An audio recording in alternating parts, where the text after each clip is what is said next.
So I've been pretty confident about the fact that whoever I send an email to, the way that I structure my introduction, I usually get their attention.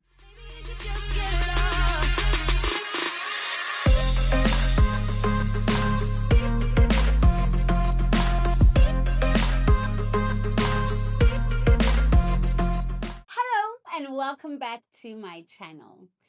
You have now probably been following the past 4 episodes, and you have witnessed some of my milestones, moments navigating this crazy nonprofit world.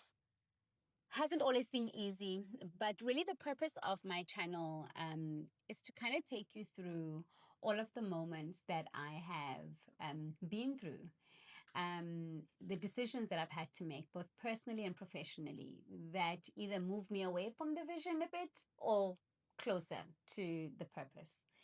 And so I hope that with me sharing everything that I've shared so far, it has helped you understand uh, what your vision and purpose and passion is, and how a lot quicker and closer you can get to it by avoiding some of the pitfalls that I've gone through. Um, and also just understanding that with getting to know who you are as a person before you are trying to serve others is very, very important for the work that you are aiming to do, especially work where you are planning to impact others.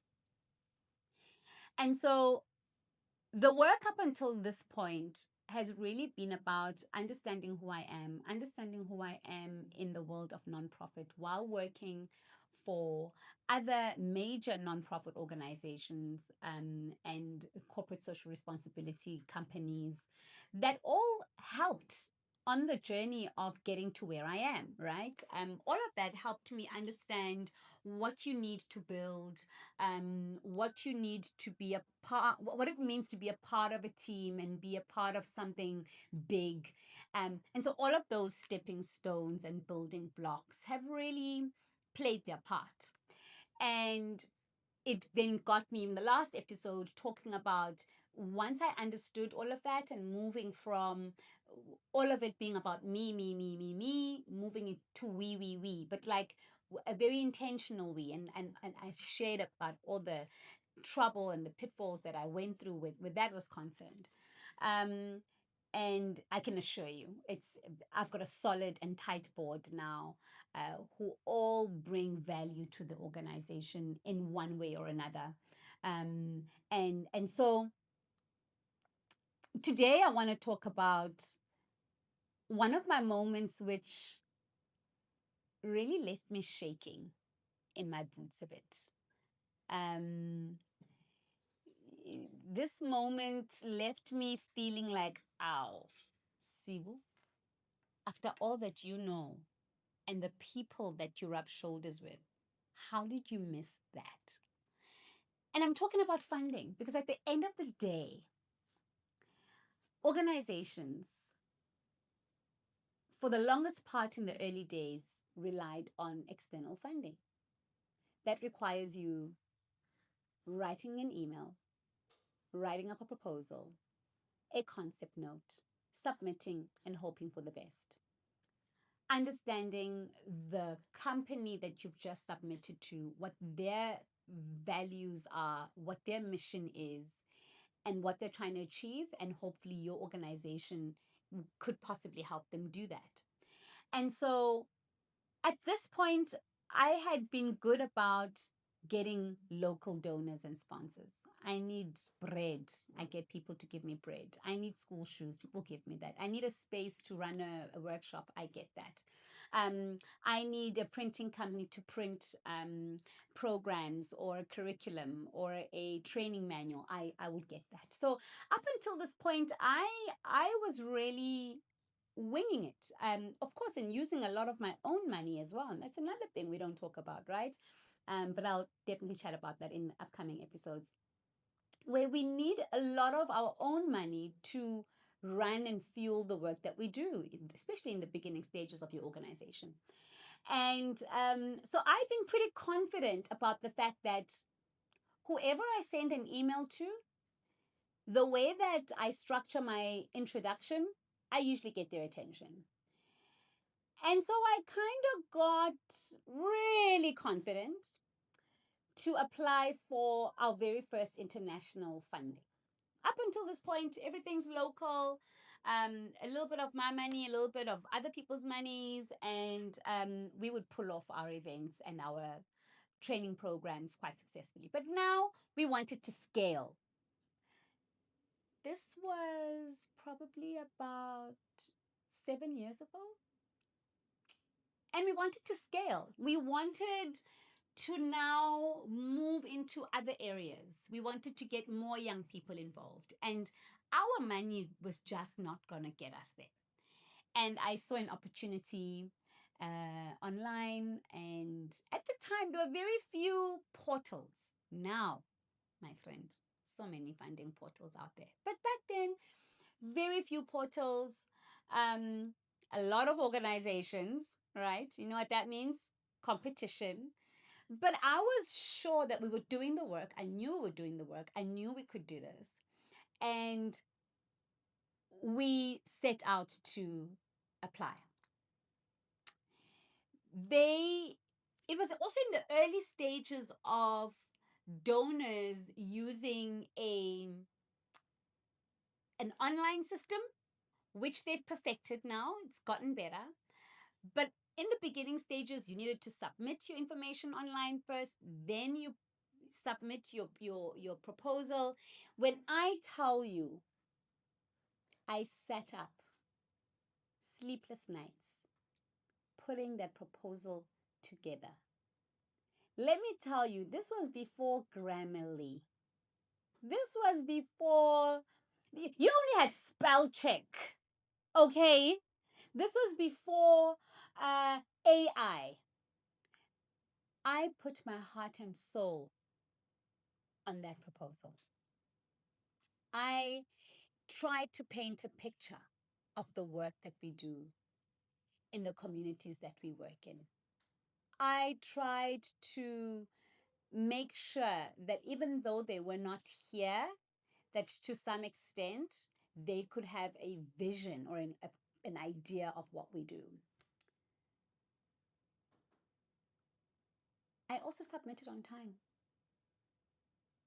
Big thing. I submitted on time. The wait is very anxiety inducing. And you will learn as a nonprofit founder that you must just submit and forget. But this is something that I didn't quite get at the time. I was really stressed about submitting and waiting it out. But because, and I think the other thing that kind of made me a little pompous is because I knew this organization. I knew this donor. I'd done some casual engagements with this donor. So I just felt like when they saw the name of the organization, they'd go, "Ooh, we know her. We know the work that she does." When I got an email back saying, "We regret to inform you, your proposal was not accepted."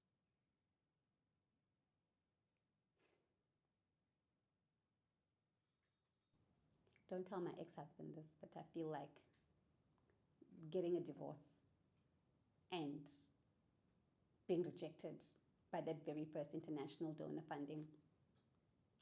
Same WhatsApp group. It was so bad. I took it so badly.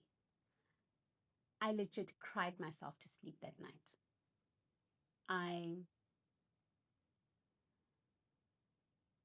Because it wasn't just my fail, it was the organization's fail. It was the fail of the beneficiaries that I was trying to impact and serve. And I just felt like that was the end of it. I didn't even know why we didn't get it. because I do have like a little bit of a toxic trait around getting things done better the second time round, I emailed to ask where did we go wrong, and they did not respond. So to this day, I don't know what happened. I don't know why that proposal wasn't good enough. I still think about that it was probably one of the best written pieces of proposals out there, but I never got anything back. Not even a, this is where you improve, this is where you can do better. It hurt. It hurt because I think as a founder, when you submit a proposal, you're hoping the person on the other end sees your heart and sees your intention. And so when you don't get the funding, it feels like you just didn't represent well enough. Not getting that funding really affected the next couple of moves. It affected the mood in the organization, even though not a lot of people knew that we had applied for this funding, just a few of us, because you needed to. I needed to involve people, different people in the funding proposal to make sure that programmatically we're ticking all of the boxes and make sure we're doing the right thing. But it was just painful to know that, Haibo, you've just been rejected. They just said no and gave me no explanation. And I think that's why I still think about that funding opportunity till today. It's also the reason why I've never applied to that donor ever again. Because I just can't get over it. It hurts when you put your heart and soul into something and it's just not recognized, or even to the point of getting feedback. So donors, please give us feedback when we don't. And I get it. Donors receive thousands and thousands of these applications, right? But man, when we submit, it's not just a piece of paper. It's really the dream to change people's lives. And so if we don't get the funding, if we don't qualify for whatever reason, don't meet the criteria, it'll be nice to know why. And so, yeah, that's probably something I'm still struggling with, clearly, as you can see, till today. We've gone on to get funding post that, international funding at that. But that's the one funding that I still cry about because I didn't take it for granted. We met the criteria. We wrote a killer proposal, and it was still no.